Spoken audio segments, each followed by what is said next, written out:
एक बार महादेव ने अपने एक भक्त की परीक्षा लेने का मन बनाया। उन्होंने बूढ़े बाबा का रूप धारण किया और गांव की गलियों में चलते हुए पुकारा, कहाँ है वो लोग जो इस भूखे को भोजन करा दें।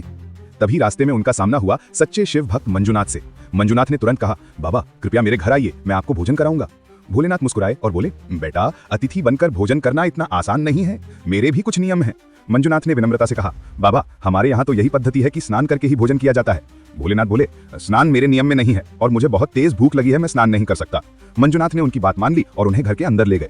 जैसे ही मंजुनाथ की पत्नी ने दरवाजे पर उस बूढ़े बाबा को देखा, उसके मन में तुरंत आभास हुआ, ये कोई साधारण बाबा नहीं, ये तो स्वयं भोलेनाथ हैं। लेकिन उसने ये बात अपने पति से नहीं कही, बल्कि बाबा के चरणों में झुककर प्रणाम कर दिया। मंजुनाथ ने पत्नी से कहा, जल्दी से स्वामी जी के लिए भोजन ले आओ। थोड़ी देर बाद बाबा भोजन के लिए बैठे। जैसे ही पहला निवाला उठाने लगे, मंजुनाथ ने रोकते हुए कहा, स्वामी जी भोजन से पहले कम से कम महादेव का नाम तो स्मरण कीजिए। भोले बाबा ने हंसते हुए कहा, अगर मैं महादेव का नाम ना लूं तो क्या भोजन अंदर नहीं जाएगा? जो शमशान में रहता है, कपाल में भिक्षा खाता है, गले में सांप पहनता है, उसके कोई नियम या पद्धति नहीं है, तो फिर उसे खाने से पहले याद क्यों करूं? मंजुनाथ का खून खौल उठा। उसने गंभीर स्वर में कहा, जो मेरे शिव का अपमान करे उसे मैं भोजन नहीं करा सकता। आप तुरंत उठिए और यहाँ से चले जाइए।